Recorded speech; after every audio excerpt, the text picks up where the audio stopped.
Magandang araw sa lahat, welcome po ulit dito sa atin channel ang Biyahe y Komida. Maraming salamat sa lahat ng nag-subscribe, indeed.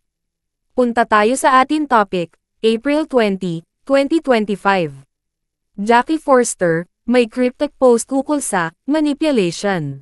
Ibinahagi ng dating aktres at ina ng basketball player na si Kobe Paras ang isang nakakapukaw ng pag-iisip tungkol sa manipulasyon. The quote defined manipulation as a situation where people focus on how someone reacts rather than on how they were treated in the first place, a sentiment that hints at deeper emotional undertone. Habang si Jackie ay hindi nagtag ng sinuman o nagdetalye sa kanyang post, it came on the heels of rumors surrounding her son Kobe Paras and actress Kylin Alcantara. Manipulation is when they focus on how you reacted instead of how they treated you. Ang dalawang bata, na dating naging headline para sa kanilang matamis na pampublikong pagpapakita at palitan ng social media, are now rumored to have quietly called it quits.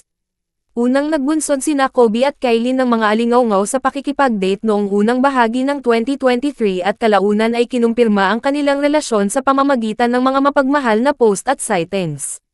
Hinangaan ng mga tagahanga ang kanilang chemistry, at marami ang nag-uugat para sa relasyon na magtatagal. Gayunpaman, sa mga nakaraang linggo, napansin ng mga tagasunod na ang dalawa ay nag-unfollow sa isa't isa sa social media at tinanggal ang marami sa kanilang mga larawan ng magkasama, na nagpapalakas ng mga haka-haka ng isang paghihiwalay. Hindi kinumpirma ni Kobe o Kylin ang paghihiwalay.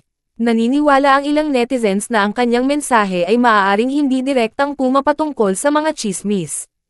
Habang patuloy na binabantayan ng publiko ang anumang kumpirmasyon mula sa mga kasangkot na partido, ang mga salita ni Jackie ay nagdagdag ng isa pang layer ng intriga sa isang sitwasyon na pinag-uusapan na. Maraming netizens ang nag-react sa post ni Jackie, nang i-share ito sa Fashion Police. May mga netizens na talagang pabor sa kanyang damdamin, samantalang may mga naniniwalang hindi dapat ginawa ang mga naturang post.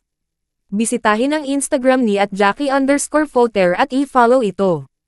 At yan ang atin latest showbiz chika update for today. Huwag kalimutan mag-subscribe. Click the notification bell for more showbiz chika updates, like and share the video at suportahan po ang atin Facebook page. Maraming salamat sa lahat ng nag-subscribe, indeed.